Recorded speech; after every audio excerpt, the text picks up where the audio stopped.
2,500 years ago, nestled in a fertile valley along the border between India and Nepal, a child was born who was to become the Buddha. The stories say that before his birth, his mother, the queen of a small Indian kingdom, had a dream.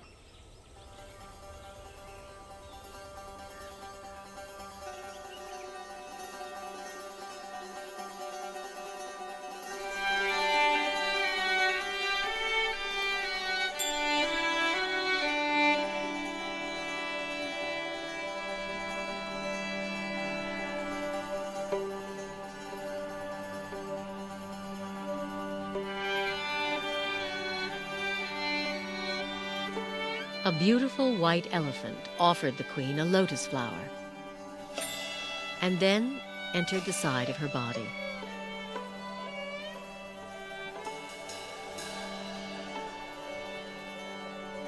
When sages were asked to interpret the dream, they predicted the queen would give birth to a son, destined to become either a great ruler or a holy man.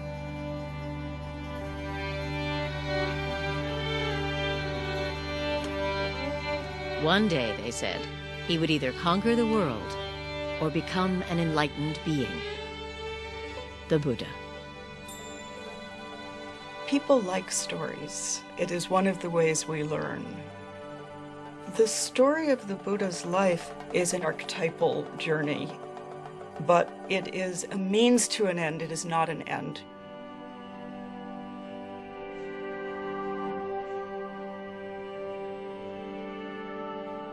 Within 10 months, as a tree lowered a branch to support her, a baby boy was born, emerging from her side. 7 days later, the queen died.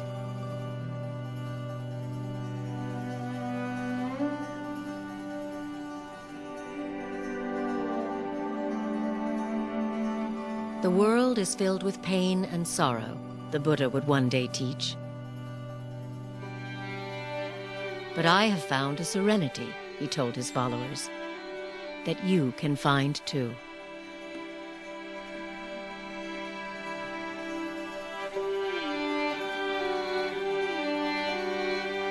Everybody understands suffering.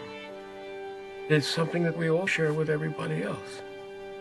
It's at once utterly intimate and utterly shared. So Buddha says that's a place to begin. That's where we begin.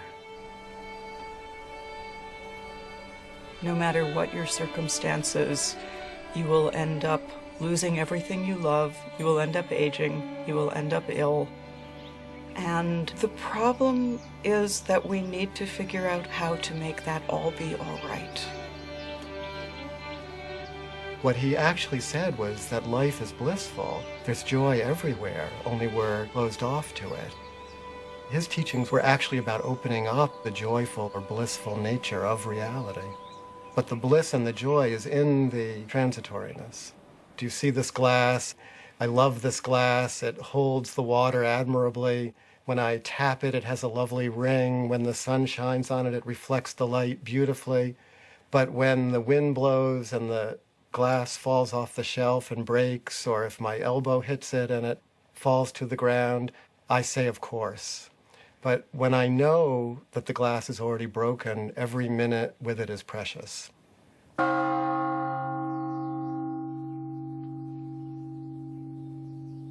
Everybody, every human being wants happiness. And Buddha, he acts like a teacher. You are your own master. Future, everything depends on your own shoulder. Buddha's responsibility is just to show the path. That's all. The Buddha can shine out from the eyes of anybody. Inside the buffeting of an ordinary human life, at any moment what the Buddha found, we can find.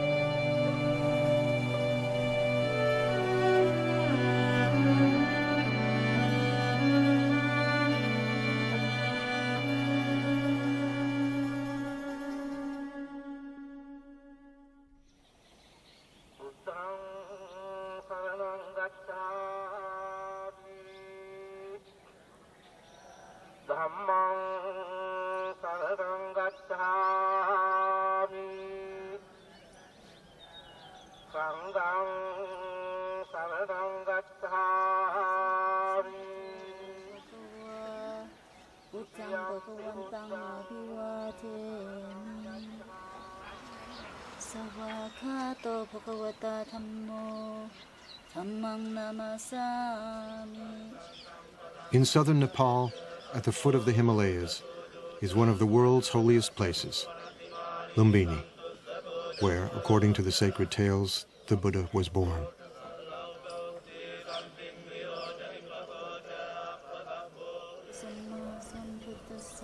Today, Buddhist pilgrims from all over the world make their way here to be in the presence of the sage whose life story is inseparable from centuries of anecdotes and legends.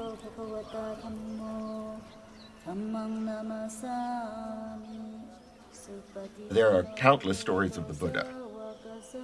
Each tradition, each culture, each time period has their own stories.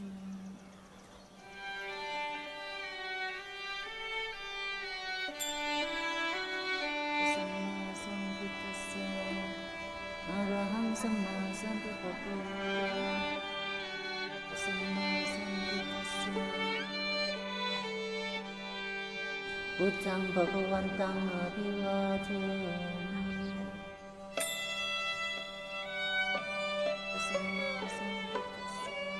We have lots of visual narratives and artwork from all over Buddhist Asia. But the first written material, actually, the first biography, say, of the Buddha, really, we don't see that before about 500 years after his death. For the first few centuries, Buddhist narrative was oral.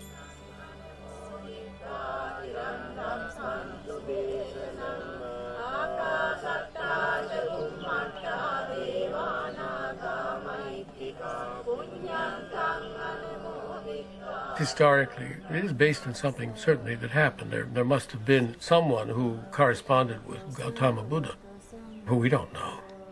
We don't know how much of it is pure fairy tale and how much of it is historic fact, but it doesn't matter. It touches something that we all basically know. The relevance of it is in the message of the story, the promise of the story. Like any good story, it has a lot to teach. So the story of his life, then, is a beautiful way of telling the teaching. He who sees me sees the teaching, the Buddha said. And he who sees the teaching sees me.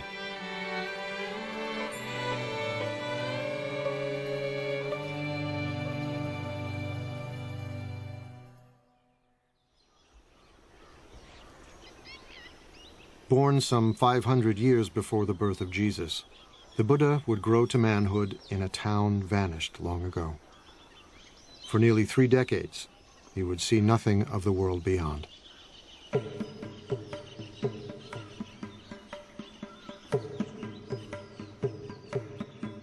The tales say he was the son of a king, raised in a palace with every imaginable luxury. He was called Siddhartha Gautama, a prince among a clan of warriors. When I was a child, he said, I was delicately brought up, most delicately.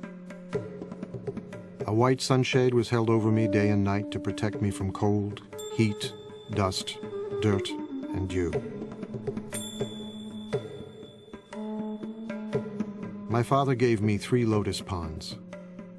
One where red lotuses bloomed. One where white lotuses bloomed. One where blue lotuses bloomed.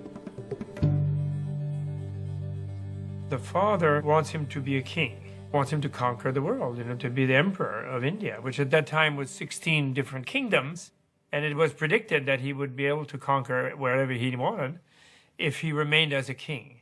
So the father was creating this artificial environment to coddle him.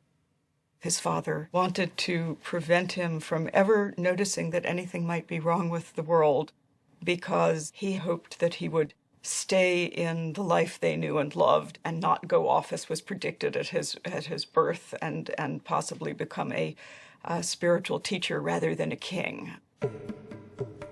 Shielded from pain and suffering, Siddhartha indulged in a life of pure pleasure. Every whim satisfied, every desire fulfilled. I wore the most costly garments, ate the finest foods. I was surrounded by beautiful women.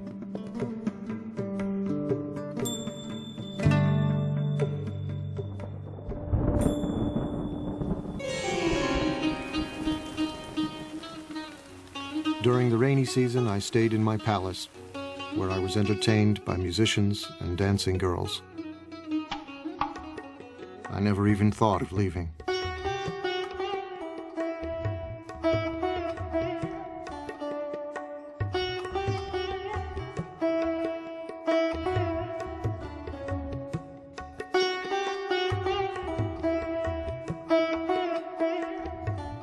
When he was 16, his father, drawing him tighter into palace life, married him to his cousin. It wasn't long before they fell in love. He was totally in love with her. There is a story that on their honeymoon, which was about 10 years long, at one time they rolled off the roof that they were making love on while in union, and they fell down but landed in a bed of lotuses and lilies and didn't notice they had fallen.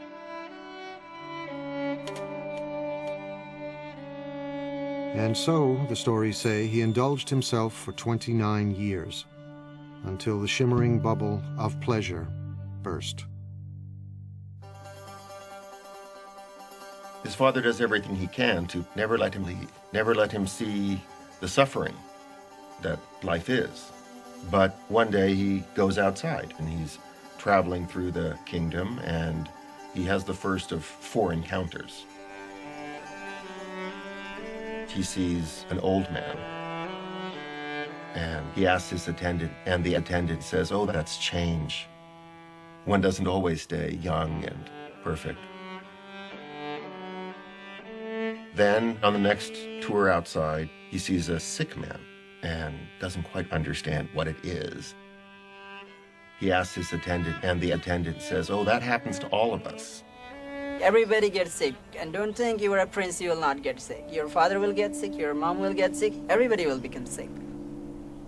Then he sees that it isn't just the sick person, in fact it's universal, and something is stimulated inside of him, so he keeps getting the chariot driver to take him out, and he sees, horror after horror.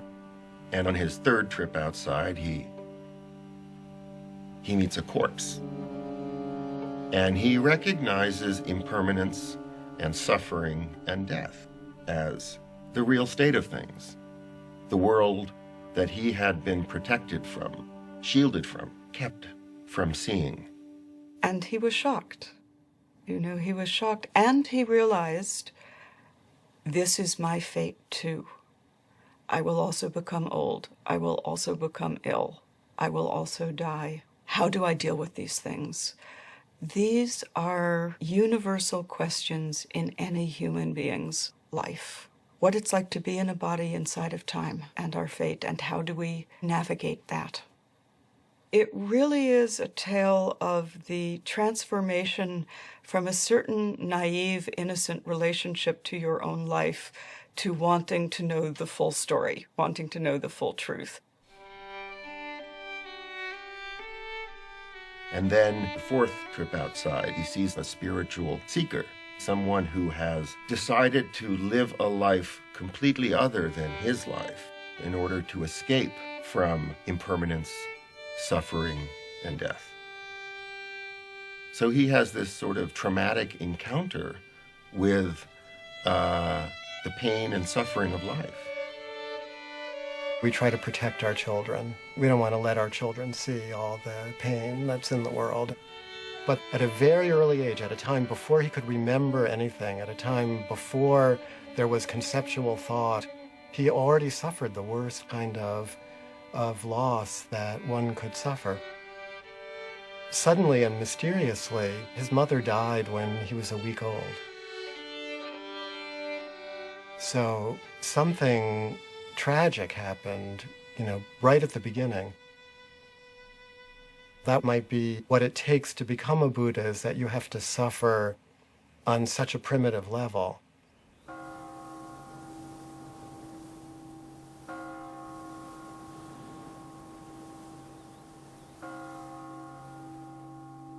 "29 years old, profoundly troubled, Siddhartha was determined to comprehend the nature of suffering. He resolved to leave the palace. His wife had just given birth to a baby boy. Siddhartha called him Rahula, fetter. He names his son Fetter. He names his son Ball and Chain. This is the fetter that will keep me tethered to this life. This is what will keep me imprisoned.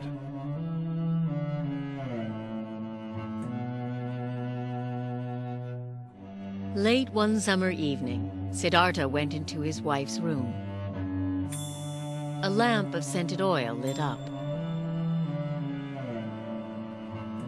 His wife lay sleeping on a bed strewn with flowers, cradling their newborn son in her arms. He gazed from the threshold, deep in thought.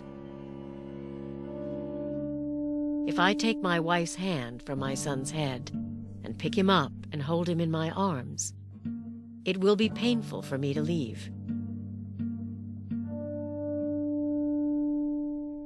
He turned away and climbed down to the palace courtyard.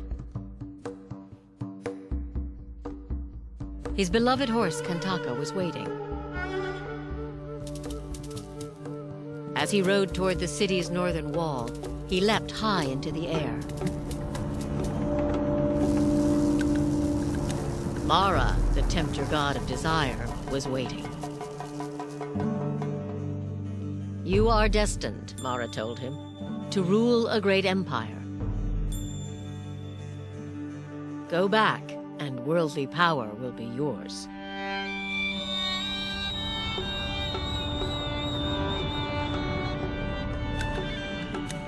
Siddhartha refused. He left grief and probably absolute puzzlement and dismay in the hearts of wife, in the infant son who was innocent and yet was suddenly fatherless, and of course his own father. But there is no knowledge won without sacrifice.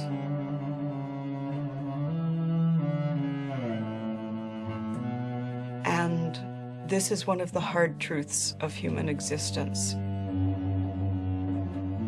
In order to gain anything, you must first lose everything.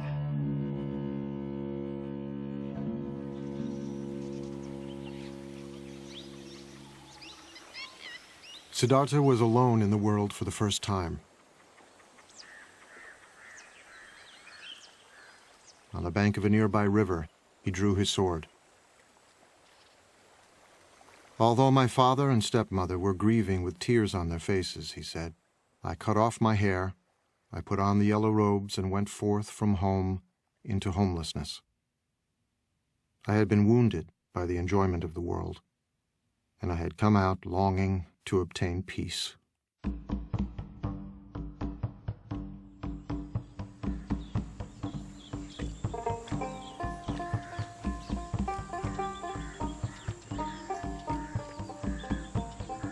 Siddhartha wandered south toward the holy Ganges River. Once a great prince, now he became a beggar, surviving on the charity of strangers. He slept on the cold ground in the dark forests of banyan, teak, and sal that covered the northeastern plain, frightening places where wild animals roamed and dangerous spirits were said to live. He's going out to see what there is. He's a seeker. He doesn't have a teaching yet. He doesn't have an understanding yet. He doesn't have an insight yet. He doesn't have a solution yet, but he recognizes the problem.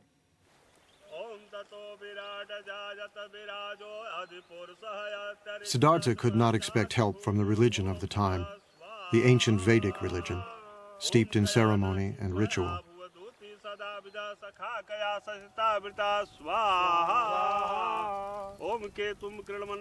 Some of its rituals still live on in ceremonies conducted by Hindu priests, who chant Vedic formulas more than 2,500 years old.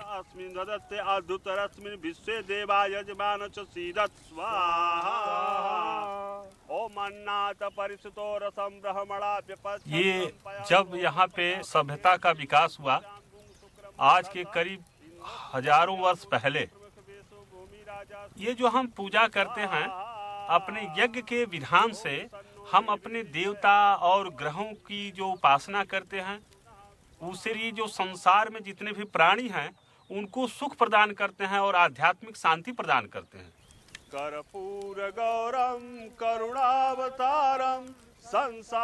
For centuries, the Vedic rituals had commanded respect for the gods and inspired conviction. But by Siddhartha's time, the rituals no longer spoke to the spiritual needs of many Indians, leaving a spiritual vacuum and a sense of foreboding. The gods become less important than the rituals themselves. It's a period of great unrest. It's a period of social upheaval, social change. Cities were growing, generating new wealth and spiritual hunger. As one ancient voice cried out in despair, "The oceans have dried up, mountains have crumbled, the pole star is shaken, the earth founders, the gods perish. I'm like a frog in a dry well."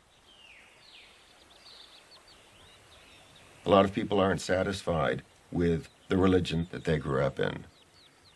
And when Prince Siddhartha decides to give up his life, he's doing something that lots of other people were doing.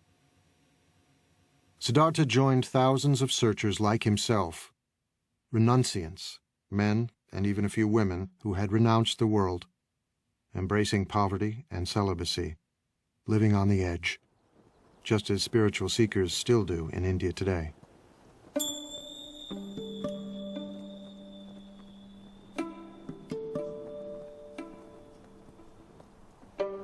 Now, at this time in India, there are lots of renunciants out there. It's a flourishing renunciant tradition. There are many different people who have given everything up and practice austerities and meditate in order to escape from the cycle of death and rebirth.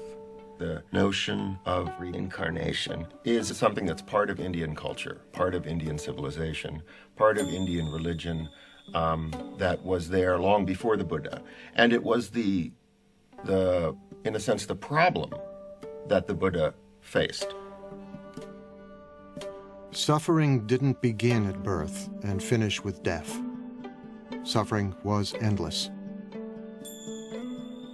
Unless it was possible to find a way out, become enlightened, become a Buddha. In his time, there was a sense of death not being final, but of death leading inexorably to rebirth, and of suffering beings bound to the wheel of death and rebirth.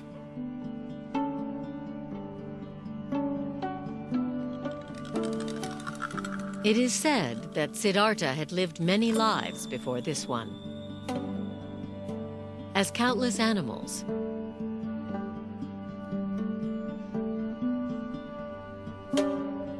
innumerable human beings,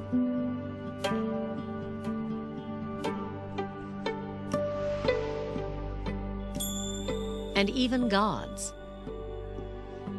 Across 4 incalculable ages, the sacred texts say, and many eons, experiencing life in all its different forms.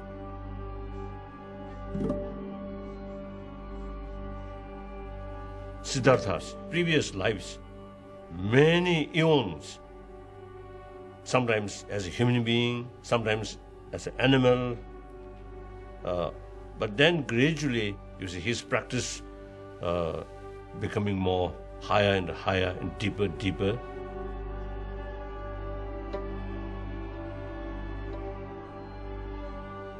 The idea is from life to progress more and more toward the enlightenment and become wiser and wiser. Some beings will stubbornly insist on their ignorance and their egotism, and they will charge ahead, grabbing and eating what they can in front of themselves, and being dissatisfied, but thinking that the next bite will do it. And they will die and be reborn, die and be reborn in infinite times. It could take them, billion lifetimes if they're very stubborn, And becoming a Buddha, becoming enlightened, is the only way of getting out of the continual cycle of death and rebirth. Now, rebirth here isn't the popular notion that, my past life I was Cleopatra floating down the Nile or Napoleon.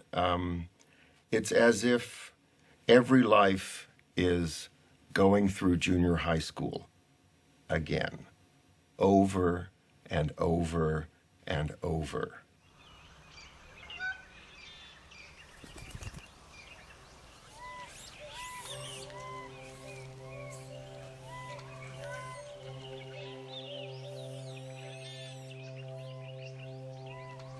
With the authority of the priests worn thin and wisdom seekers like Siddhartha roaming the countryside, holy men emerged, teaching their own spiritual disciplines.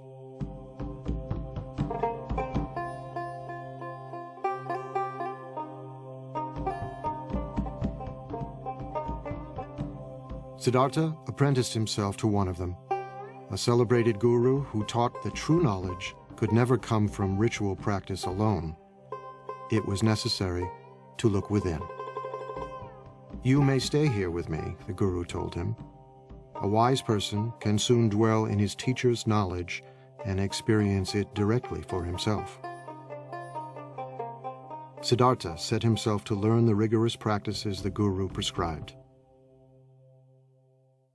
The teachers of the time are already teaching forms of yoga and meditation, teaching that the self-reflective capacity of the mind can be put to use to tame the mind, to tame the passions. That was already established in India. And there were probably so many schools of yoga and meditation in those days, just as there are now.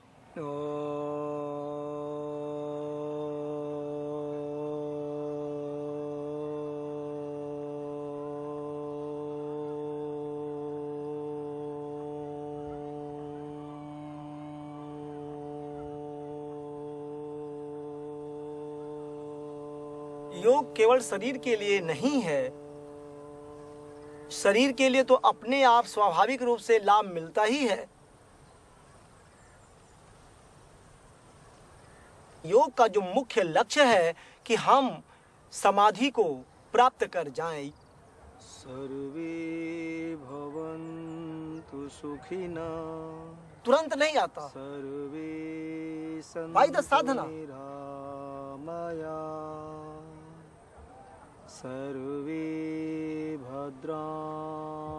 Although yoga appears to focus on controlling the body, it is in fact an ancient spiritual discipline, a form of meditation, harnessing the energies of the body to tame the mind.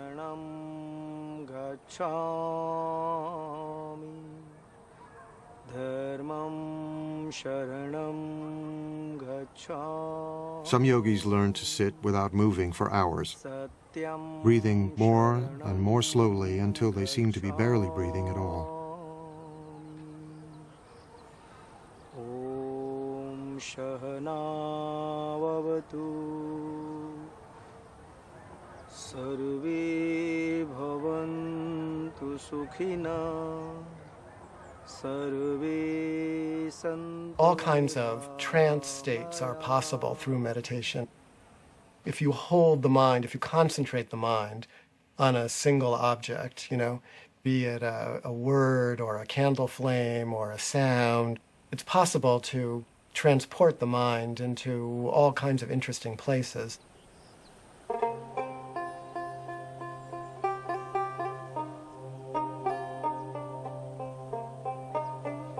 The person who was to become the Buddha was very good at all of those practices. He was a super student, doing these practices, taking them to their limit, and no matter what he did in these practices, he was still stuck in the pain that he set out with.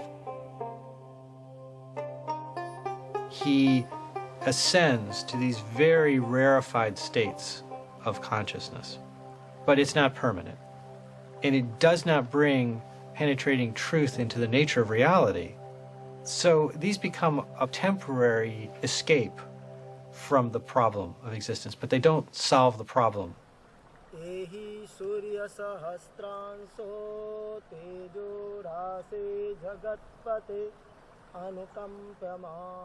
Siddhartha apprenticed himself to another popular guru, but the results were the same.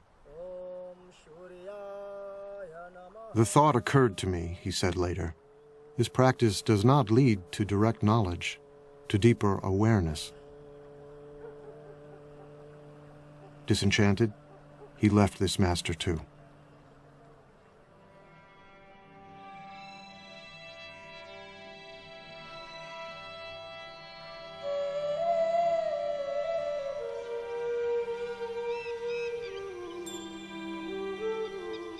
Siddhartha continued to drift south, still searching for the answer to his questions.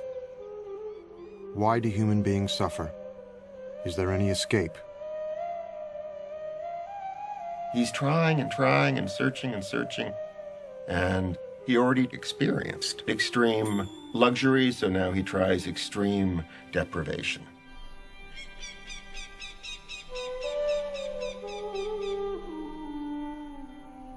Among the renunciants, asceticism was a common spiritual practice, punishing the body as a way to attain serenity and wisdom. Siddhartha fell in with 5 other ascetics, and soon was outdoing them in mortifying the flesh, subjecting his body to extremes of hardship and pain.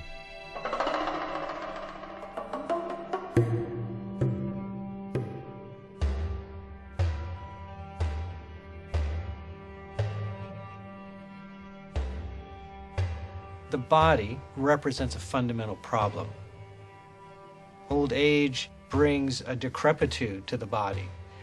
Sickness brings pain and suffering to the body. And death is ultimately the cessation of the functioning of the body. So there was a sense that if you could punish the body sufficiently, you could escape its influence. You could transcend some of the limitations that the body seemed to impose. The ascetic pursues the truth by taking the requirements of survival down to the absolute minimum possible. Barely enough food to stay alive, no protection from the elements, no heat. Sit in the cold, sit in the rain. Meditate fiercely for all the hours of awakening. The step of renunciation, of shedding everything, of dying, the feeling that one is dying to one's life as it was, is essential to being reborn as someone who sees.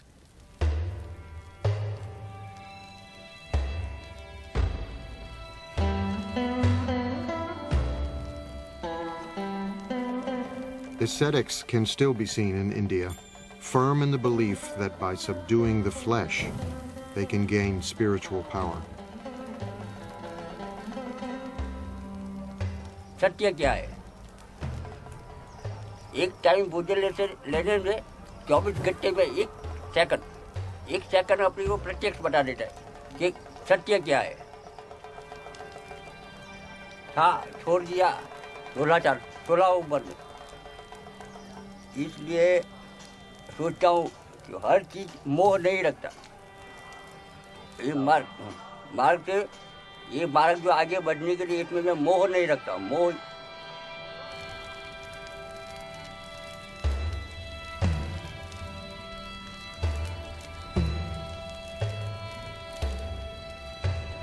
Emaciated, exhausted, Siddhartha punished himself for 6 years, trying to put an end to the cravings that beset him.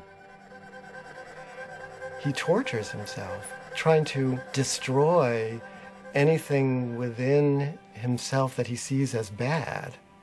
The spiritual traditions of that time said you can be liberated if you eliminate everything that's human, everything that's coarse and vulgar, every bit of anger, every bit of desire. If you wipe that out with force of will, then you can go into some kind of transcendental state. And the Buddha tried all that, and he became, the most anorectic of the anorectic ascetics. He was eating 1 grain of rice per day. He was drinking his own urine. He was standing on 1 foot. He was sleeping on nails. He did it all to the utmost.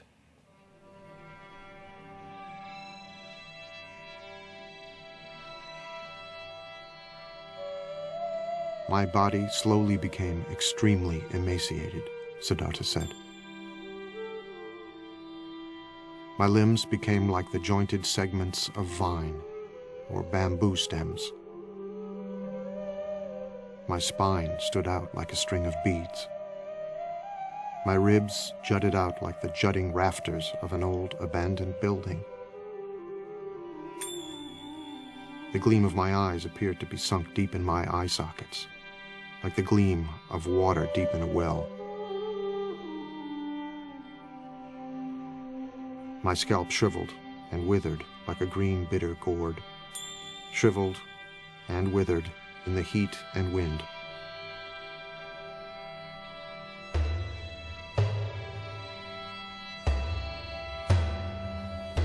What he was trying to do was pushing his body to the most extreme that he could. But then he realized that from that, he cannot gain what he wants. Trying to torture the body becomes too much. The whole attention is given to the body, nothing else. He surrendered himself completely to the hard training that he was given. And what he discovered, having tried this completely for many years, was that he had not answered his question. It hadn't worked. He was on the verge of death, dying, unawakened, when he remembered something.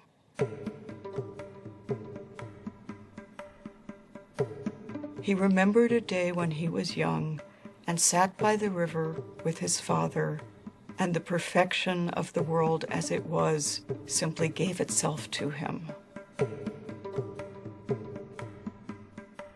Years before, when Siddhartha was a small boy, his father the king had taken him to a spring planting festival.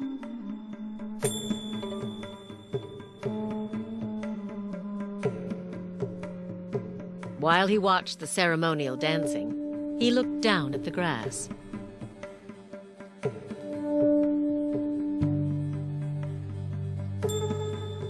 He thought about the insects and their eggs, destroyed as the field was planted. He was overwhelmed with sadness. One great taproot of Buddhism is compassion, which is the deep affection that we feel for everything because we're all in it together, be it other human beings, other animals, the planet as a whole, the creatures of this planet, the trees and rivers of this planet. Everything is connected.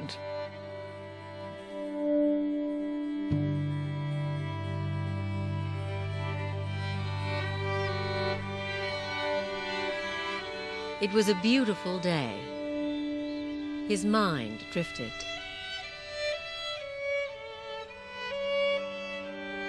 As if by instinct, he crossed his legs in the yoga pose of meditation. And the natural world paid him homage. As the sun moved through the sky, the shadows shifted. but the shadow of the rose apple tree where he sat remained still. He felt a sense of pure joy.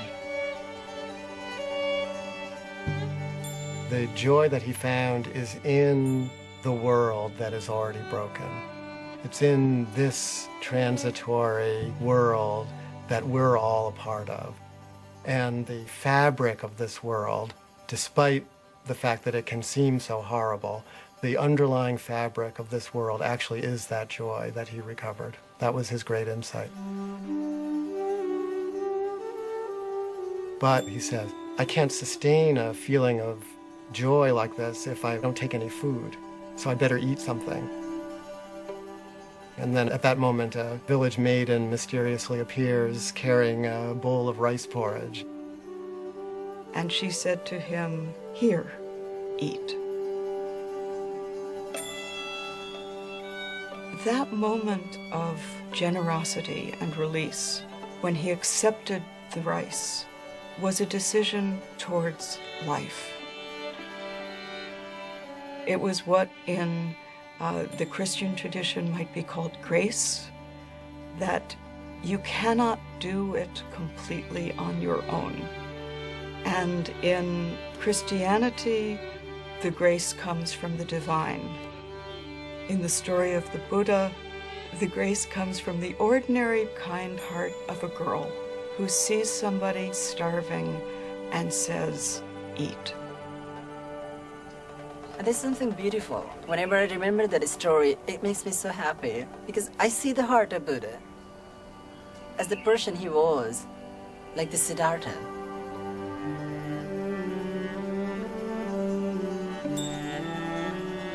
This dish was the dish he used to be fed by his stepmother, rice pudding. He was missing that so much. And then he remembered maybe further and further, and he remembered about his wife, about his son, and the deepest emotions that he had suppressed. They overpowered. They came up. They were still there. He had a feeling of missing. He had a feeling of seeing his son, and a feeling of being near his loved ones. They were so powerful. Oh, this must have soaked his whole entire being. He was actually an utter failure. He had been clinging to the path of asceticism, and when he took the food, what followed was a return of his original question.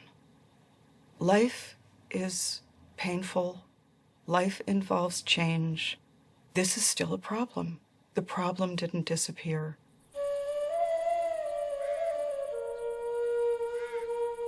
It wasn't long before the ascetics who had been Siddhartha's companions found him eating and turned away in disgust. Siddhartha loves luxury, they said. He has forsaken his spiritual practice. He has become extravagant. But the man who will become the Buddha realizes that extreme deprivation isn't the way to go. We can live as normal human beings. We can eat and drink. And in fact, we kind of need to eat and drink and be normal human beings in order to break through, in order to attain the kind of realization that he was looking for.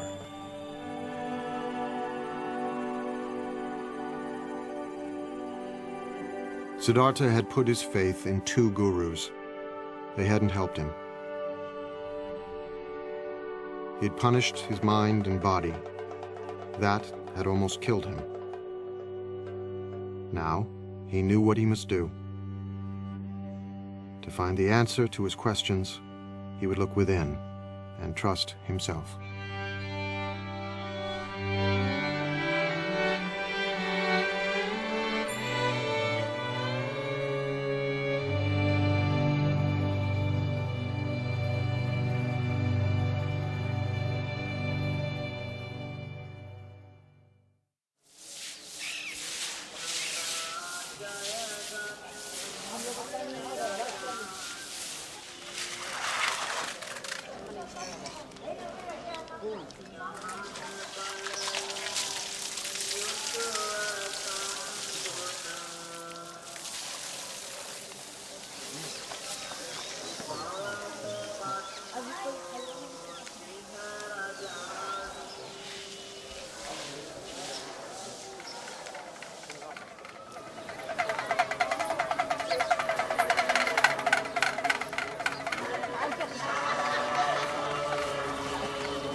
Bodh Gaya is a small town in northeastern India.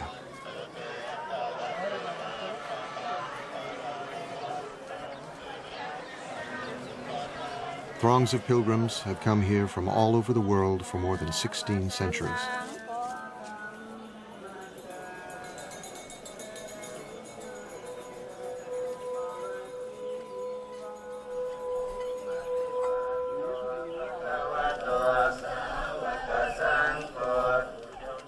For Buddhists, there are hundreds of holy places, but none more sacred than this one.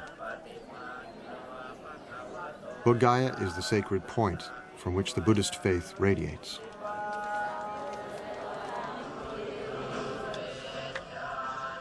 Some pilgrims travel great distances, reciting prayers and prostrating themselves every step of the way.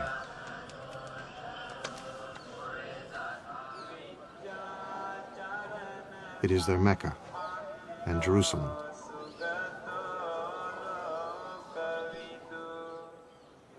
Their Holy of Holies is not the imposing temple beside them, but a simple fig tree, Ficus religiosa, the Bodhi tree. The tree, it is said, is descended from the Buddha's time.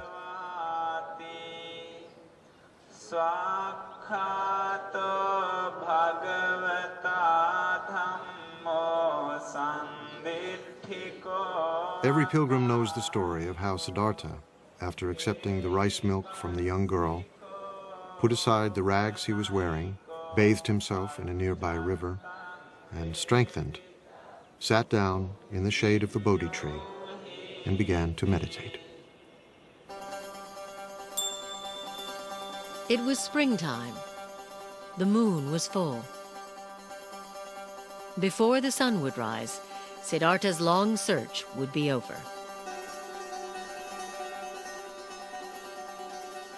He sat down under a Bodhi tree in the shelter of the natural world in all of its beauty and fullness. And he said, I will not move from this place until I have solved my problem. Let my skin and sinews and bones dry up, together with all the flesh and blood of my body, he said. I welcome it. But I will not move from this spot until I have attained the supreme and final wisdom. All at once, Mara, Lord of Desire, rose to challenge him.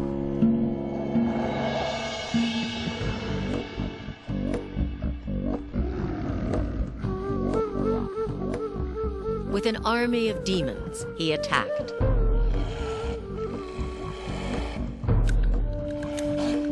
Siddhartha did not move, and their weapons turned into flowers.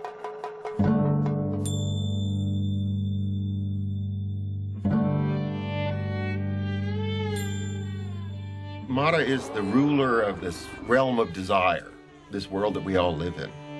And what he's afraid Siddhartha is going to do when he attains enlightenment and becomes the Buddha is conquer that world. That is, he's going to do away with desire. He's going to wreck the whole game. Mara did not give up. He sent his 3 daughters to seduce him.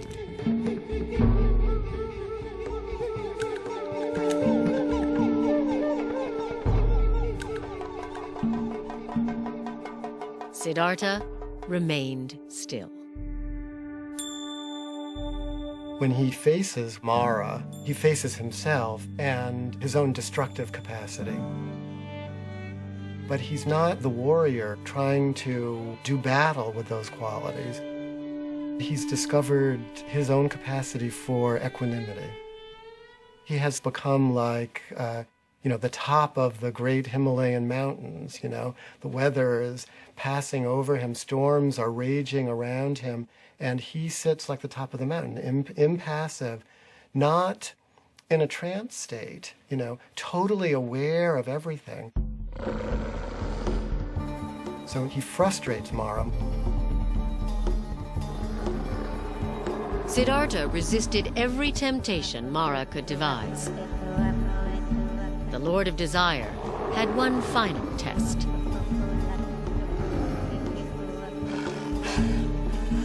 He demanded to know who would testify that Siddhartha was worthy of attaining ultimate wisdom, and his demon army rose up to support him.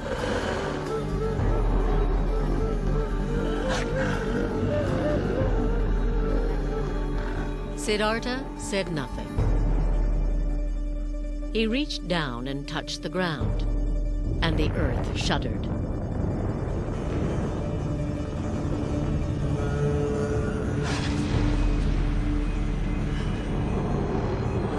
Mara's demons fled.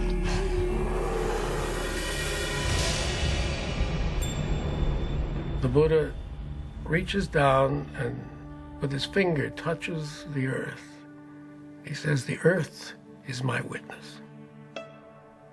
He said, "Mara, you are not the earth. The earth is right here beneath my finger."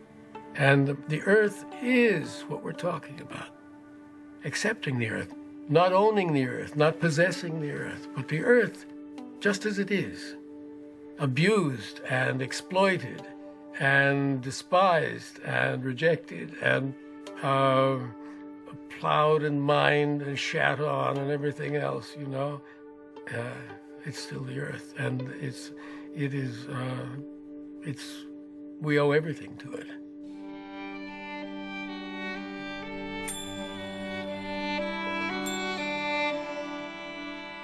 Siddhartha meditated throughout the night. And all his former lives passed before him.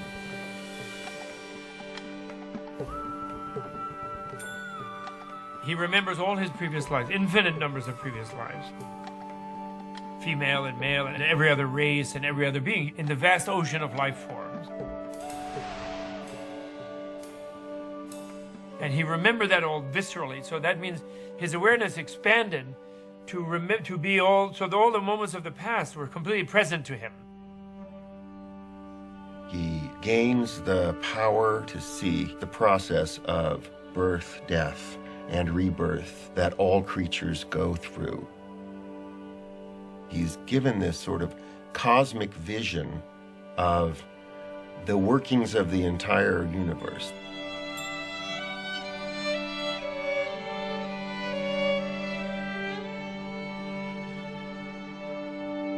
As the morning star appeared, he roared like a lion.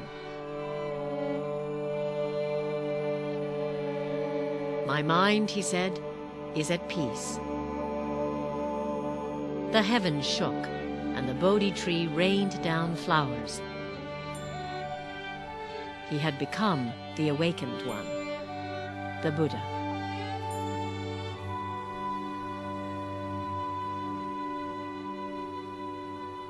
Something new opens up for him, which he calls nirvana, or which he calls awakening.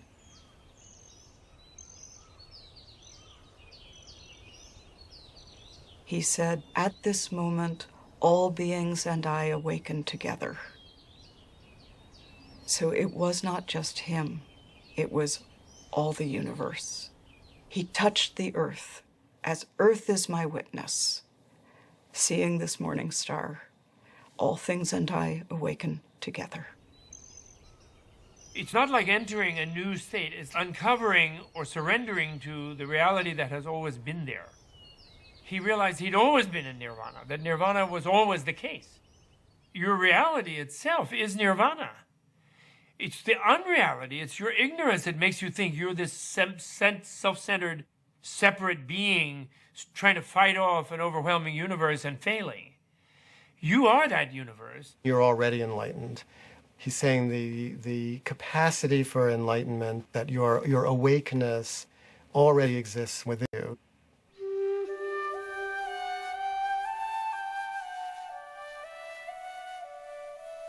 Nirvana is this moment seen directly.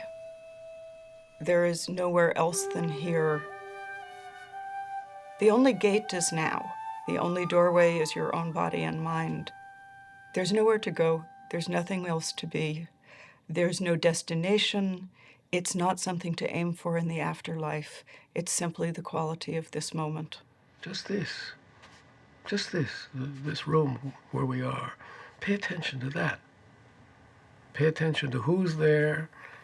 Pay attention to what isn't known there. Pay attention to what is known there. Pay attention to what everyone is thinking and feeling, what you're doing there, and pay attention. Pay attention.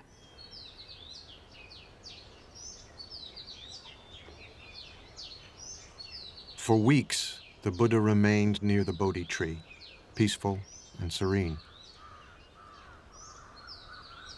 He was tempted to retire into a profound solitude instead of trying to teach others what it had taken him 6 long years to discover for himself. He wants to stay there. He's very happy. He doesn't want to go out. He says to himself, no one is going to understand this. You know, people are going to think I'm crazy. They're going to think I'm nuts. Buddha saw the nature of the people, envy and jealousy and strong negative mental states. All the people in the world, they are like the fishes wriggling in the very shallow water. So Buddha, he himself afraid to teach the people.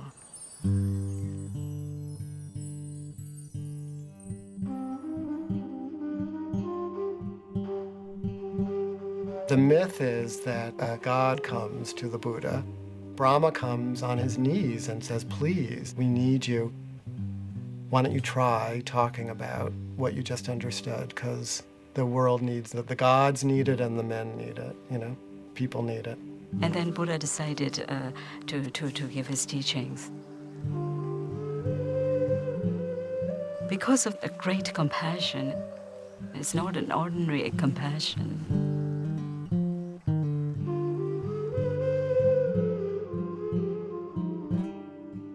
When you feel the feelings of others, you automatically don't want them to feel bad.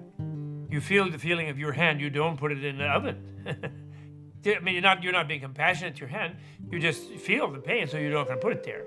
So you feel others' pain, you're going to do your best to help them alleviate it. When somebody becomes enlightened, something blooms in his heart. It's like a flower blooms and it cannot hold the fragrance. It has to naturally release. So it's like he naturally had to release his radiance. He has to share this joy that was in his heart.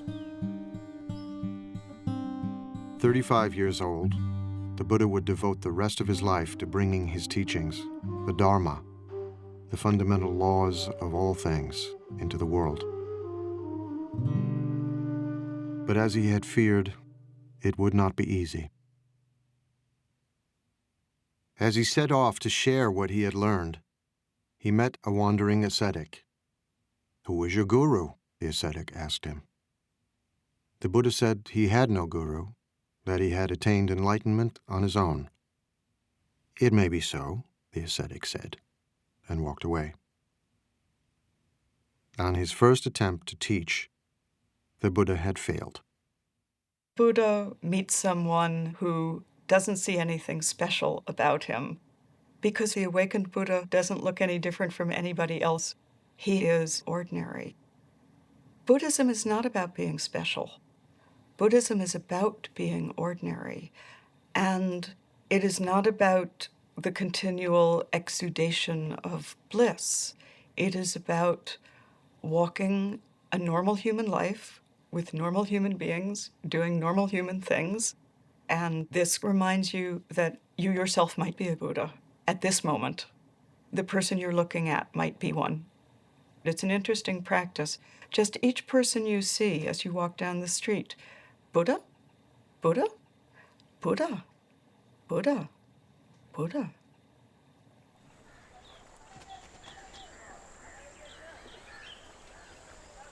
From Bodh Gaya, the Buddha walked west nearly 200 miles and crossed the Ganges River.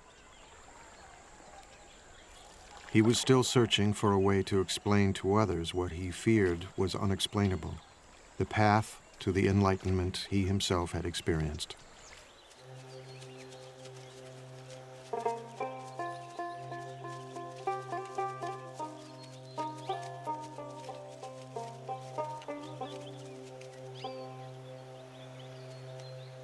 In a deer park in Sarnath, not far from the Ganges, he would try again.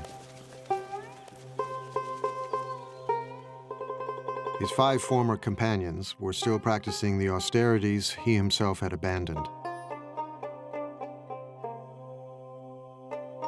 From far off they saw me coming, and on seeing me, made a pact with one another, the Buddha recalled.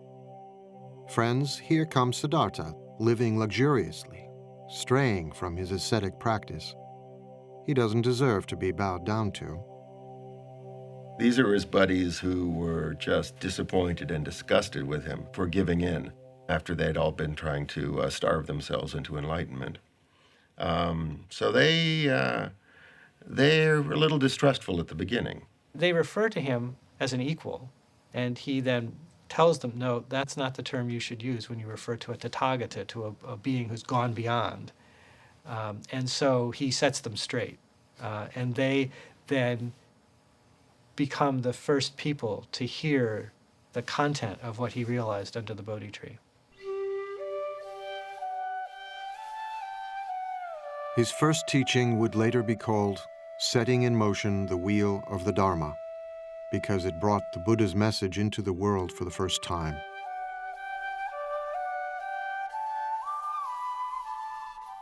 He did not propound a dogma.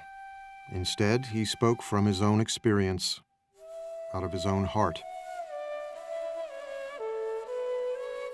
He had known the abandon of the sensualist and the rigors of the ascetic. Now, he would disavow both of them. The Buddha said, I've discovered a new way, and it's not the path of asceticism, and it's not the path of sensory indulgence. It's the middle way. What the Buddha was always doing was saying everything needs to be balanced.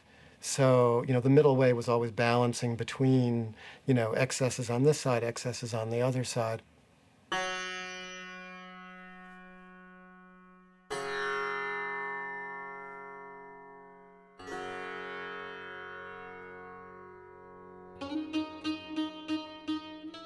Fair goes the dancing when the sitar is tuned. Tune us the sitar, neither high nor low, and we will dance away the hearts of men.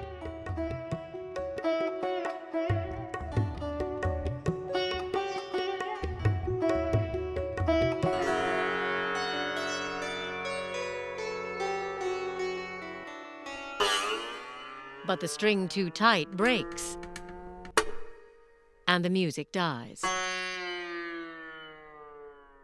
The string too slack has no sound, and the music dies.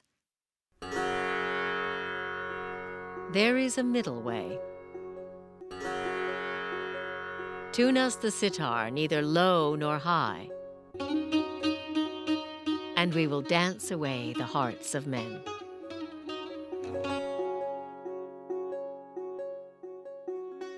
The path to enlightenment lay along the middle way, the Buddha taught, and the ascetics listened.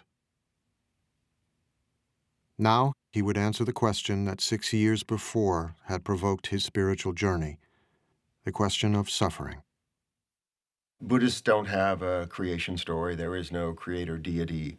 It's not really of interest. It's not an issue. What's of interest is the problem of human suffering and the solution to human suffering. Pretty much everything else, right, is beside the point. The Buddha's analysis of suffering came in the form of what have come to be called the Four Noble Truths. There is no commandments or anything. The first noble truth is that there is suffering in this world. Generally, this suffering has been mistranslated. Suffering is not entirely accurate to the word that the Buddha probably used. It means something closer to dissatisfaction, that, we're never quite happy, and if we are, that's gone in an instant anyhow. And he says that this suffering, this unsatisfactoriness, doesn't arise by itself. It has causes. Our own mind causes it.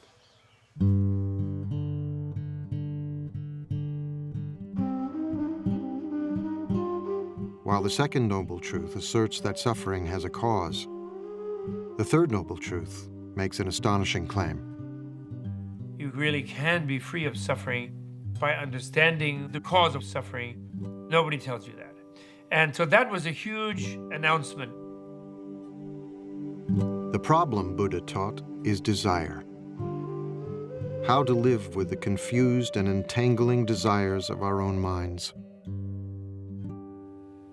People often misunderstand Buddhism as saying, in order to wipe out suffering, you have to wipe out desire.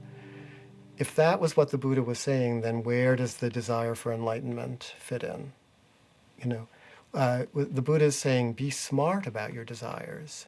Desire must be there. Without desire, how can lead our life? Without desire, how can achieve Buddhahood? Strong desire to become Buddha. But desire to harmful, that bad. With the fourth and final noble truth, the Buddha laid out a series of instructions for his disciples to follow, a way of leading the mind to enlightenment called the Noble Eightfold Path, the cultivation of moral discipline, mindfulness, and wisdom. They are, as I like to think of them, a set of possible recipes that you can try on your own life and see which one makes the best soup. The Buddha didn't speak for long, but when he was finished, the 5 skeptical ascetics had been won over. They became his first disciples. Word quickly spread of the sage teaching in the deer park at Sarnath. Hundreds came to hear him and became disciples too. Many were wealthy merchants or their sons, living just 5 miles away in a thriving trading center on the Ganges, the holy city of Benares.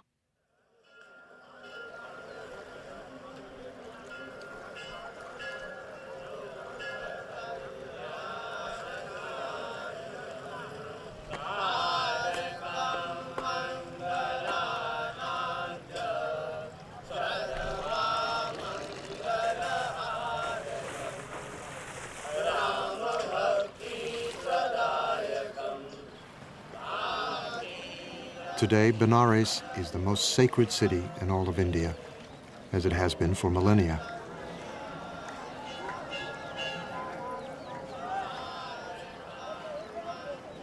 Even before the time of the Buddha, pilgrims came here to worship their gods and bathe in the holy river of heaven.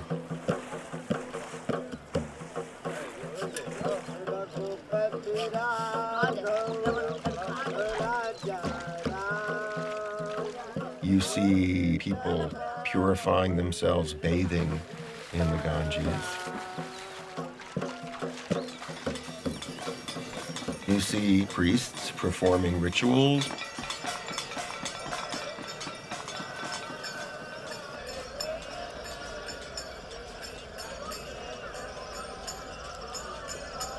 You see corpses, because that's the best place to end one's life. So you see going on there a great range of religious activity, and much of it of the type that does go back to the Buddha's time.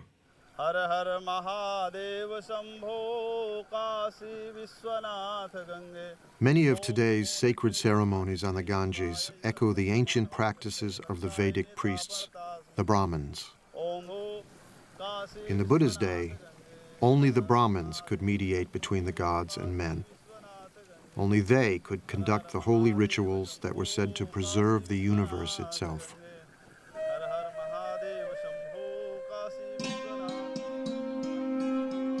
The Brahmin priests stood at the pinnacle of a rigid social hierarchy, a sacred system of caste.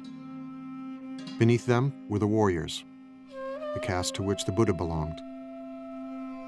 Below them were farmers. At the bottom were the servants, and still lower, outcasts. Those social groups are not merely social conventions, but rather they're hardwired into the nature of the universe. you're supposed to stay in that group, and the survival of society depends upon your continuing to perform the function associated with that social status. Caste was irrelevant to the Buddha. So were priestly rituals to preserve the universe. His teachings focused on the universe within. The Buddha said you could be from any caste. What makes you noble is if you understand reality. You know, if you're a good person, if you're a wise person, then you're noble.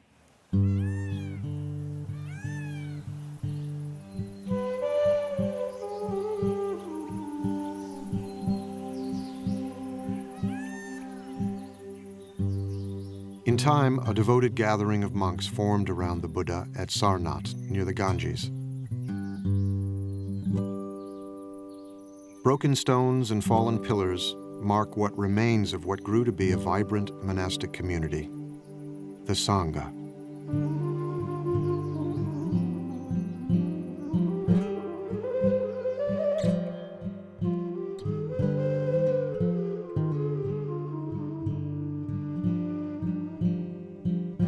It took the Buddha many, many years to find his way, but he didn't want it to be so hard for people.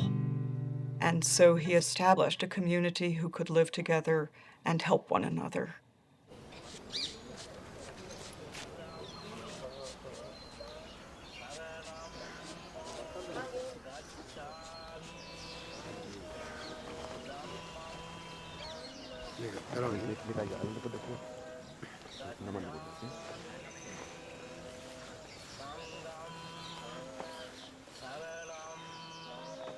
In a ceremony evoking the beginning of the Buddha's own spiritual journey, fledgling monks of all ages say goodbye to their families and homes and join the Sangha.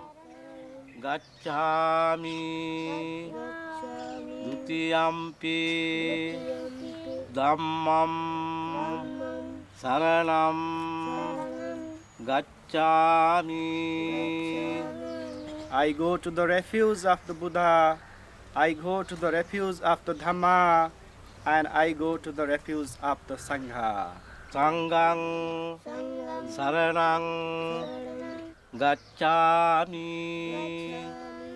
The Sangha is an embodiment of Buddha's experiential wisdom. What happens if people practice this thing? Are they truly happy or not? Are they joyful or not? So I think Buddha wanted to also leave a perfect example of his teaching, an alive teaching, a teaching that walks, a teaching that can talk, a teaching that can laugh. So I would say Sangha is just like a living example of Buddha's teaching.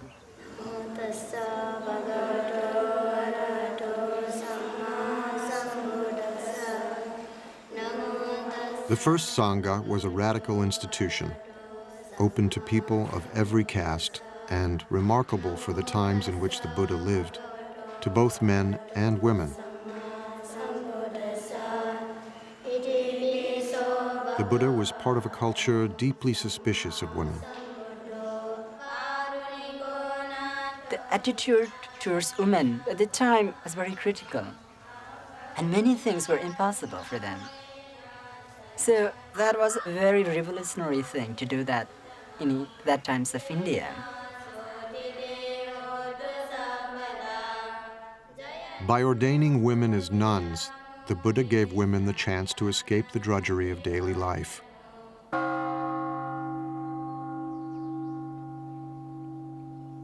Life was so hard for most women that entering the Sangha was a liberation, as we know from their ecstatic, heart-rending poems. So freed, so thoroughly freed am I from my pestle, my shameless husband and his sunshade making, my moldy old pot with its water snake smell. Aversion and passion I cut with a chop. Having come to the foot of a tree, I meditate, absorbed in the bliss. What bliss!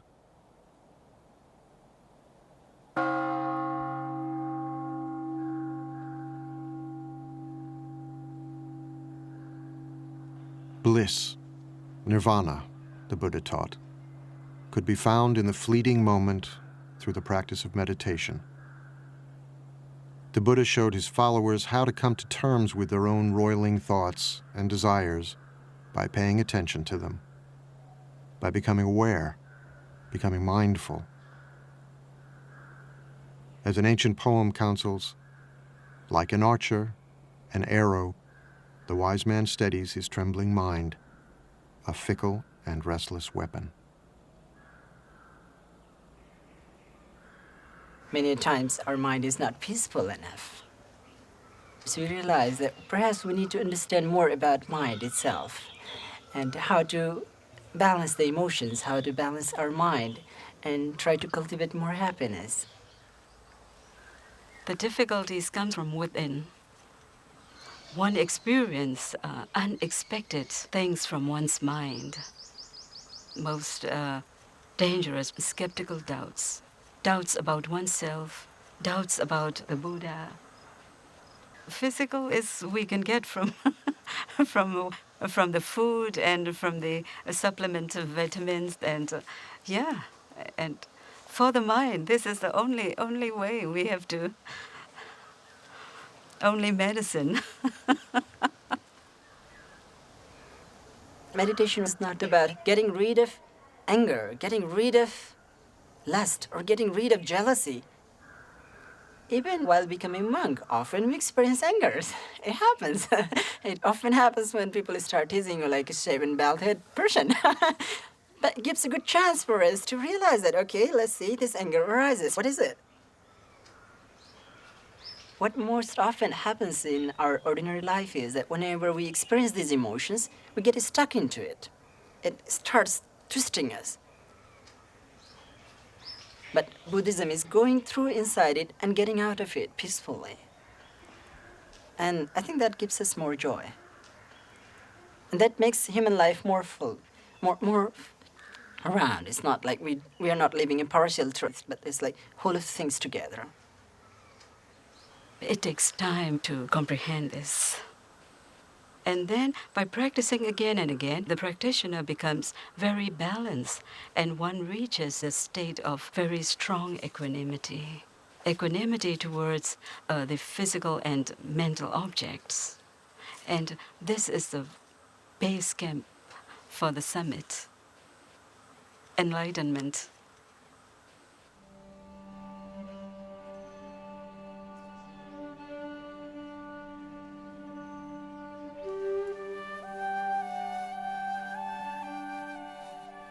After washing my feet, a disciple said, I watched the water going down the drain.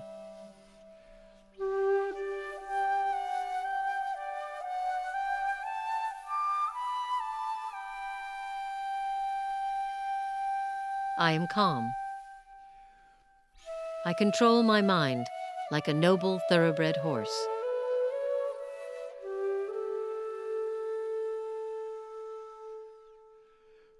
Taking a lamp, I enter my cell. Thinking of sleep, I sit on my bed.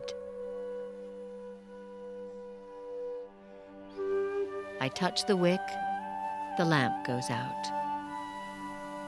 Nirvana.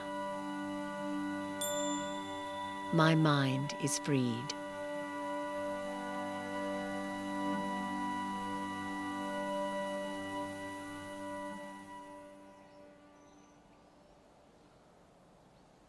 The mind is as restless as a monkey, the Buddha taught. Who you are, what you think of as yourself, is constantly changing. Like a river, endlessly flowing, one thing today, another tomorrow. There's water in a river, then there's water in a glass, and then the water is back in the air, and then it's back in the river. The water's there, but what is it? That's a way to think about the self in Buddhism. One moment you're angry, the next moment you're laughing. Who are you?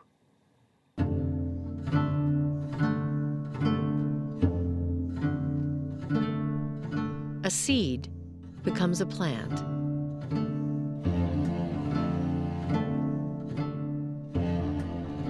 Wisps of grass are spun into a rope.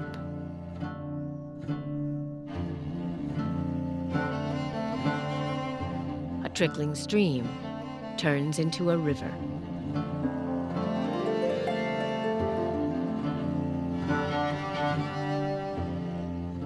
The self comes and the self goes. Simply notice how from one moment to another, yourself is actually not as much the same as we think it is. What the Buddha realizes is that if we can get rid of this fundamental misunderstanding of the nature of the self based on egotism, we won't cling to things. We won't screw up everything we do because we're thinking about it in the wrong way. Once you stop centering your feelings about your feelings on yourself, what naturally arises is simple compassion. Compassion for your own suffering, compassion for the suffering of others. Even the most abstract of the Buddha's teachings had a practical, ethical dimension. Compassion, the Buddha taught, comes from understanding impermanence, transience, flow, how one thing passes into another, how everything and everyone is connected. When this is, that is. From the arising of this comes the arising of that. When this isn't, that isn't. From the cessation of this comes the cessation of that.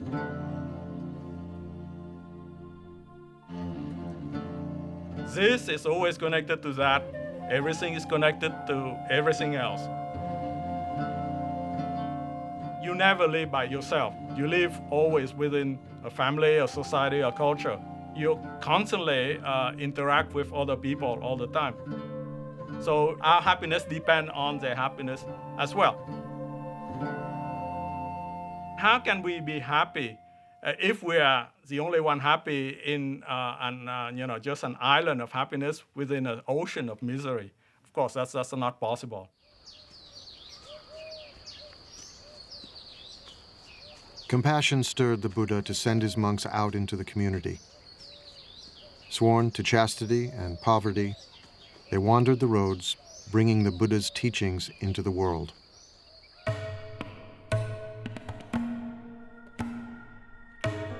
Go forth, monks, for the happiness of the many, out of compassion for the world. There are beings whose eyes have little dust on them, who will perish if they do not hear the teaching. But if they hear the teaching, they will gain liberation. The monks exist by begging. We think of begging as kind of a bad thing. Begging in this tradition is a good thing. It's a sign of spiritual purity. You're not allowed to beg tomorrow's lunch today. Only today's lunch. Then you can't eat from noon until dawn the next day. Then you have to go out and get another lunch. And then in exchange for lunch, you give a lecture. Unless they say we don't want to hear about it, then you don't. But that's the only thing but that forces you to interact with the lay community. And if you're not serving them, if you're not doing something useful for them, they won't put anything in your bowl, and that will be the end of your community.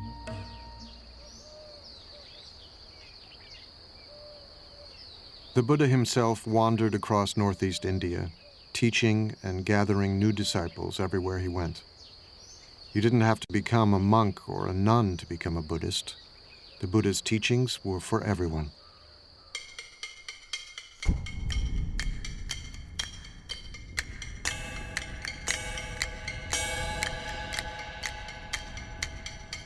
Everything is burning.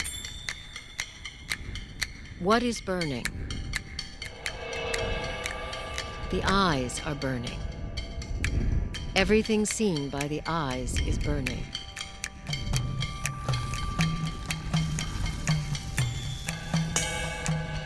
The ears are burning. What is burning? Everything heard by the ears is burning.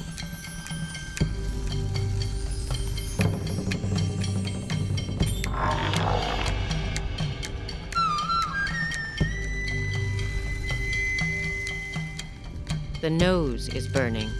Smells are ablaze. The tongue is burning. Tastes are ablaze. The body is burning. The mind is burning. We're on fire. We may not know it, but we're on fire, and we have to put that fire out. We're burning with desire, right? We're burning with craving. Everything about us is out of control. The Buddha goes on to talk about the three poisons: greed and anger and ignorance, and how the three poisons are what is making the fire. And the way out of doing this is not to deny the three poisons, but to recognize that if you turn them round, you come to their opposites. Instead of greed, you have generosity. Instead of anger, you have compassion.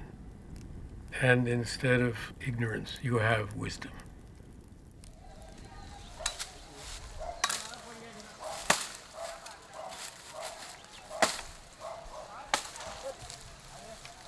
I can give my teachings in brief, the Buddha said. I can teach in detail. It is those who understand that are hard to find. There are stories of people coming to the Buddha and saying, I am leaving your teaching because you have not told me about whether there is a life after death or whether there is another world. And the Buddha says, did I ever say that I would give you the answer to these things? No, Lord, you didn't.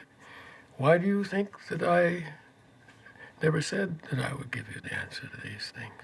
Because these are not the things that you need to know. The thing that you need to know is how to deal with suffering. Because at this very moment, what made you ask that question was suffering. The Buddha was, above all, a pragmatist. He did not expect his followers to agree with everything he said. He encouraged them to debate and argue, to challenge him. Buddhists say, my follower should not accept my teaching out of devotion, but rather your own experiment. Even Buddha himself, in order to get final enlightenment, need hard work. So investigate based on reason, through logical investigation. If something contradicts in the Buddha's own word, then we have the right to reject that. As the Buddha gathered more and more followers, stories spread of his miracles, which mixed the marvelous with the mundane. One story tells how 500 pieces of firewood split at the Buddha's command.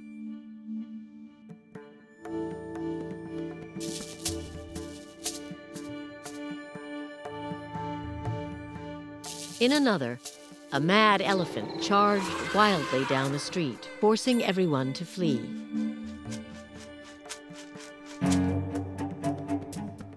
Only the Buddha remained, quietly waiting. The elephant, overcome by the Buddha's radiant kindness, knelt before him, and the Buddha patted his leathery trunk. What is the meaning of miracle? Miracle is something unexpected. I think 100 years ago, jumbo jets or some of these really computers or these, I think in their eye, this is something miracle. Because miracle is something cannot understand. So now, I think within this century, we may find some new ideas or new facts. So far, we spend all our energy and time for research on matter, not internal world. This skull small space, but a lot of mysterious things still there. The great field of knowledge is as tiny as the Earth is in the universe. I mean, it's a speck. And the universe is what we don't know. And it will always be that way. However much we find out, it will still be that way. Because the unknown is vastly, it's unspeakably greater than anything we will ever know.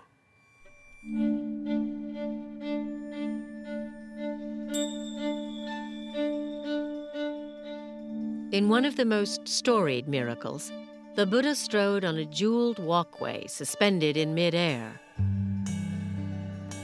while streams of water spouted and flames flashed from his body, shooting out to the very edge of the universe.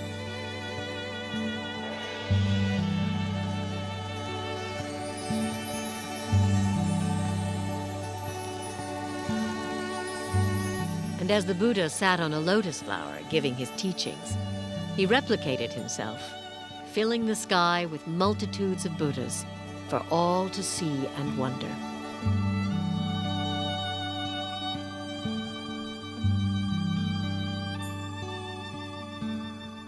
Do we believe that literally? Does it matter whether we believe it literally?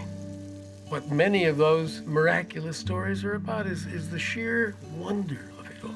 The very fact that the whole of unknown time and space has led to this very moment when we're sitting here talking to, when we are sitting here talking to each other, is utterly miraculous. Sitting here in a room, having had a cup of coffee, having taken it out of a beautiful blue and white porcelain mug, what could be more miraculous than that? Everyday life around us is already so implausible and so glorious that what need for further miracles? And that's the teaching of the Buddha. That's the miraculous teaching of the Buddha.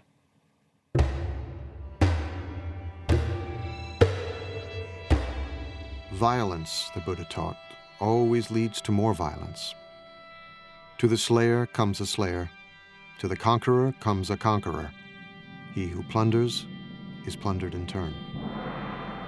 War was endemic in the Buddha's age, ravaging northeast India again and again. Although kings and their ministers sought his counsel, the Buddha offered no grand political vision. He was powerless to stop the killing and the fighting. Even the men, women, and children of his former kingdom were massacred by a marauding king, forced into pits and trampled by elephants.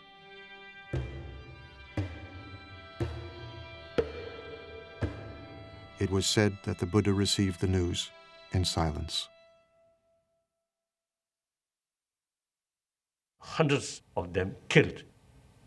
So that day, Buddha was sad. Buddha's a human being. So he acted like a human being. So sometimes he also, failed. He failed to perform miracle. The Buddha failed, but we as the Buddha fail constantly. And part of our suffering is our failure, our recognition of our failure. Buddhism doesn't argue with reality. There will always be both the potential for awakening in any moment and the potential for incredible damage at any moment. And if we fool ourselves into thinking we're past that, we will do incredible damage. Change, the Buddha said, must come from within. The Buddha starts always with the mind and talks about the violence in the mind and says that violence in the world is a result of violence in the mind. A tree lives on its roots. If you change the root, you change the tree. Culture lives in human beings. If you change the human heart, the culture will follow.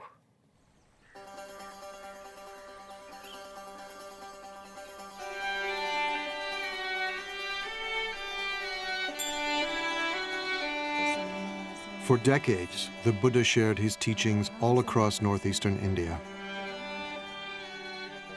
Let all beings be happy, he taught, weak or strong, great or small.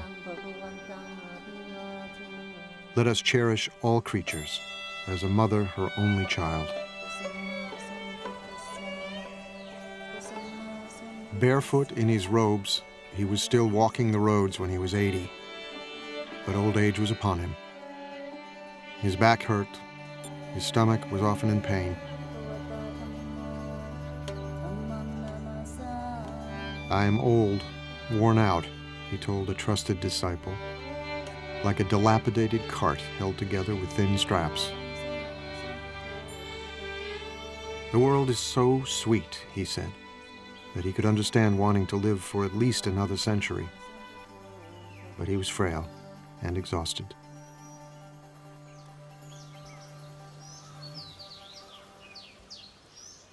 He became ill near Kushinagara, a remote village near the border of Nepal, when he was offered a meal which would prove deadly. The food was spoiled. He ate what was offered to him, and it said that he knew it was bad, but he took it anyway because it was offered and didn't want the person who offered it to feel bad because it was his time.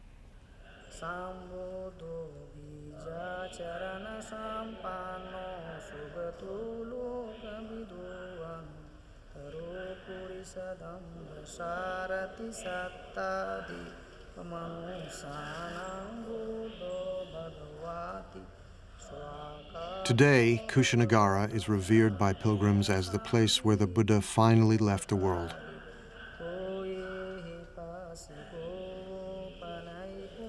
It was in Kushinagara where he grew weak and asked to be laid on his side in a quiet grove of sal trees. As he neared the end, his disciples began to weep, stricken with grief.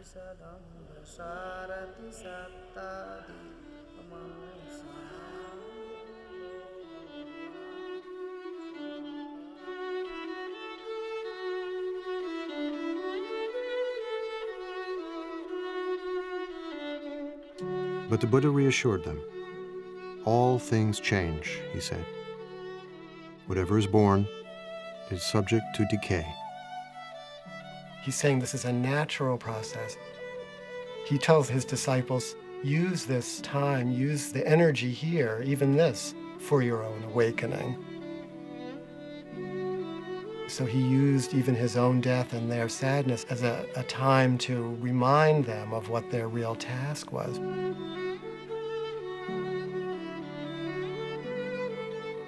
What he's actually doing is inviting those who are close to him into the experience.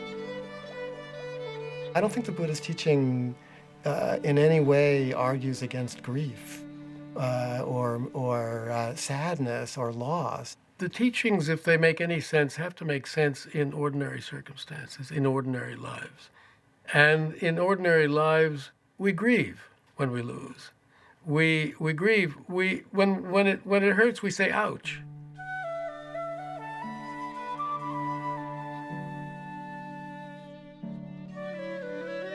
Buddhism is trying to look at things the way they are, the way it is, just as it is. It hurts. This is life. This is our life. And our relation to life involves losing it, too. You don't get beyond these things. You don't get beyond them. It's all right to feel what human beings feel. And we are not supposed to turn into rocks or trees when we practice Buddhism. Buddhas laugh, cry, dance, feel ecstasy, probably even feel despair. It is how we know the world. It is how we live inside of our hearts and not dissociated from them. The Buddha had always been saying goodbye. Now he prepared to leave the earth forever. He would never be reborn, never die again. It may be that after I'm gone, the Buddha told his disciples, that some of you will think, Now we have no teacher. But that is not how you should see it. Let the Dharma and the discipline that I have taught you be your teacher. All individual things pass away. Strive on, untiringly. These were the Buddha's last words.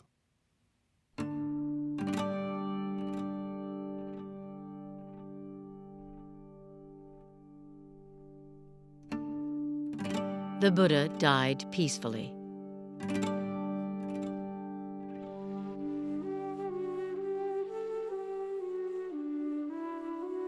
His head was pointed to the north, his face to the west.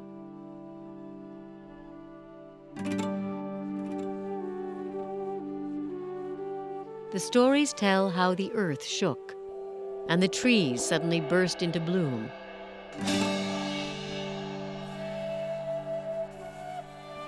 Their petals falling gently on his still body, falling out of reverence.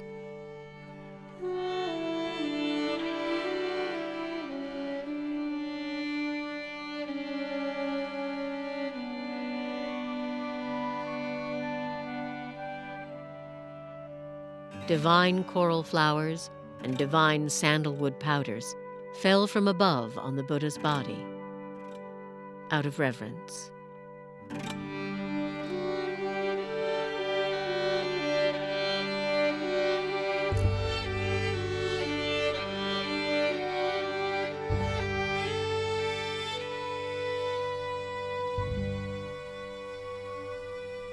His disciples were quite upset. What are we going to do without our teacher? We will be lost without our teacher. But his instruction was so simple and so clear. I am not your light. I am not your authority. You've been with me a long time now. Be your own light.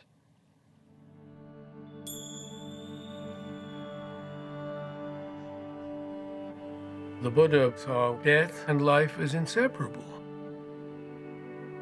These are two sides of the same thing. Death is always with us. Death is part of the whole large unknown. And if we are unable to smile at the idea of the unknown, we're in real trouble. That's the realism that the Buddha was talking about, trying to come to terms with reality.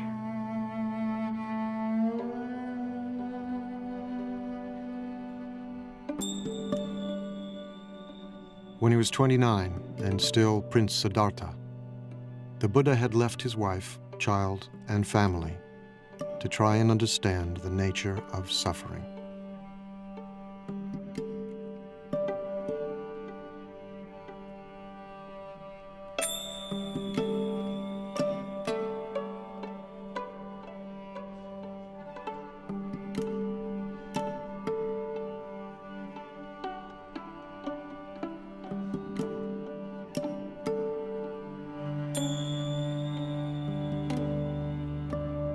He had attained enlightenment, shared what he had learned, and left a path for others to follow.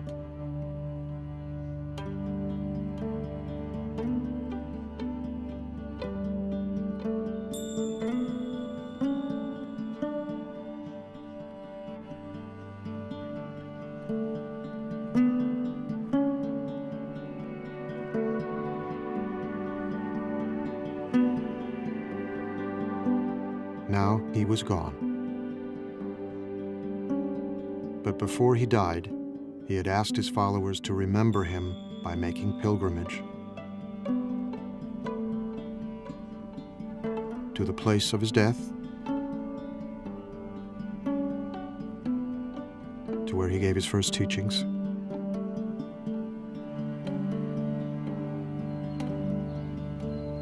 where he achieved enlightenment,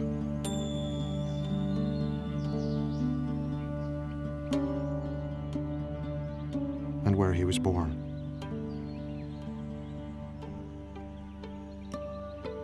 Those 4 places mark out a sacred biography. And in tracing that pilgrimage route, you are learning the story of that life.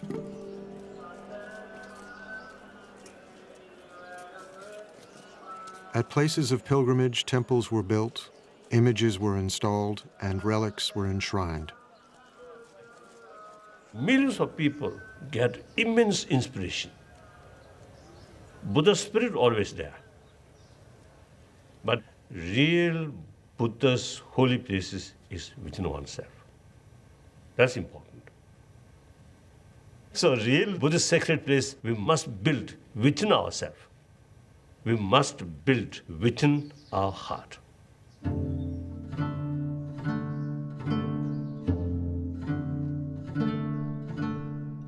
Although the Buddha had predicted that his teachings, like everything else, would in time disappear, Buddhism flourished in India for 1,500 years. Spread into Sri Lanka, Central and Southeast Asia, Tibet, China, Korea, Japan, and in the 20th century, to Europe and the Americas, adapting different forms and shapes wherever it took root, attracting many millions of men and women who practiced the Buddha's teachings both within and outside the monastic community.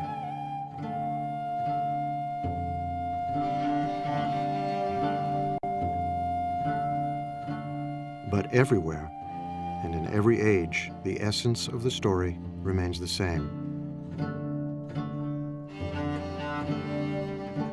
The Buddha said that we've turned this world into a painful place. And this world does not have to be a painful place.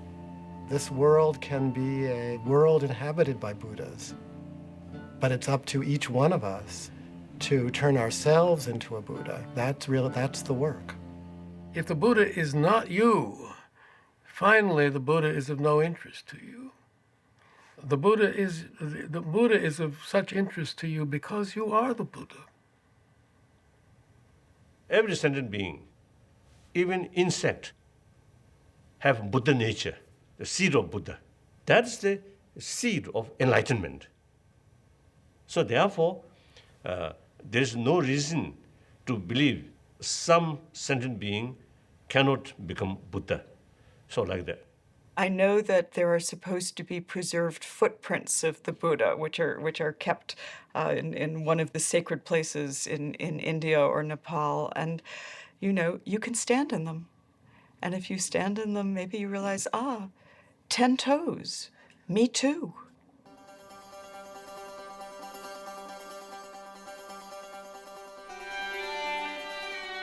There is a story of a Brahmin who one day found the Buddha under a tree, calmly meditating. The Buddha's mind was still. He radiated such power and strength that the Brahmin was reminded of a tusker elephant.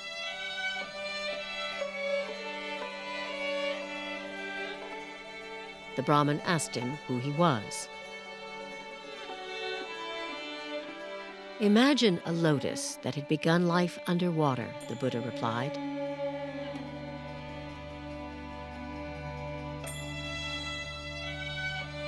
But grew and rose above the surface until it stood free.